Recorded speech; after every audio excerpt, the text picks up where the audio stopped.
Hi everyone, my name is Marcella Dominguez and I want to thank you for coming back to my channel. If you haven't subscribed already, make sure that you hit the red notification button down below and that you give this video a thumbs up, as it will help me pop up in your stream and provide you with more trademark information that'll allow you to know more than you knew before you started watching. So today's video is going to be all about notices of opposition and oppositions generally. So what in the world is an opposition, and what is a notice of an opposition, and how will I know if somebody has opposed my mark? So notices of opposition, as they relate to trademarks, means that someone else has an issue and has a problem with your application. There is a 30-day window during the trademark process during which somebody can say, hold on, I have a problem with this trademark and I do not want it to move forward. So this usually happens after publication. So if you look at the history of a trademark application, you will see that every single application, it does not matter what kind of application you initially started with, because it will eventually go through a publication period, means that for 30 days it will be published in something called an official gazette. Now, in the official gazette, there will be lots and lots of trademarks published. So when your trademark gets published in the official gazette, it means that anybody can oppose the trademark. And the official gazette is kind of the equivalent of posting something in the newspaper, which allows the public to have notice that you are going to register this mark. So if anybody has an issue with it, they have those 30 days during publication in which they can say, no, I don't want this to get registered. Now, you can either file an extension of time to oppose, or you can flat out file an opposition. Now, during this time, people can also come to an agreement about how both parties will move forward with their respective marks. So the opposition period can be a little bit scary for some people, because they think, oh no, I've already invested a lot of time, a lot of money, a lot of resources into my brand. Why would somebody have a problem with it, and why would they barely let me know? Why couldn't they have let me know sooner? That way I wouldn't have invested and wasted this time and money and effort.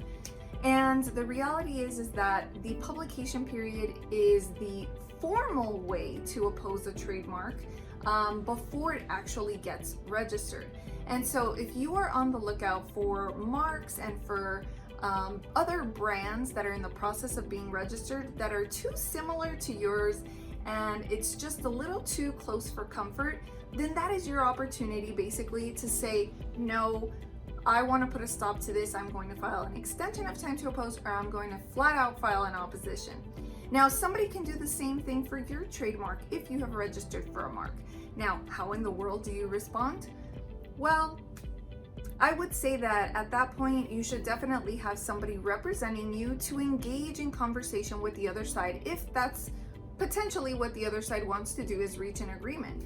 Because I can tell you that it's a lot more expensive to go through a formal opposition and go through the discovery process than it is to reach an agreement.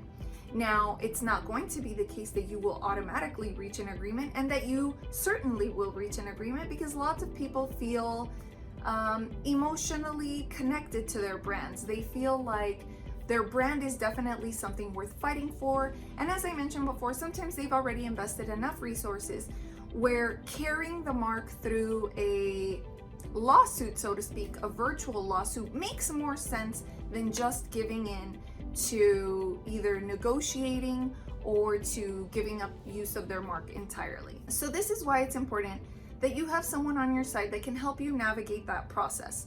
It's definitely all about strategy and what exactly you want. What is your goal? Your goal might not be the same as it would have been with your previous trademark.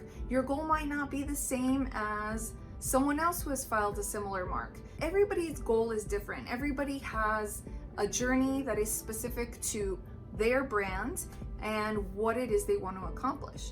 So if you want somebody by your side that will be able to help you with that, our law firm does deal with oppositions, and you can reach out and leave comments down below, or you can send us an email. But I did want to make you aware of what an opposition actually is and when it happens and when it takes place, because it can be scary for some people, or for people who are not scared, they just may not have gone through something like that before. So they're wondering, what the heck is that? I've heard about it, but I didn't know when it even occurred.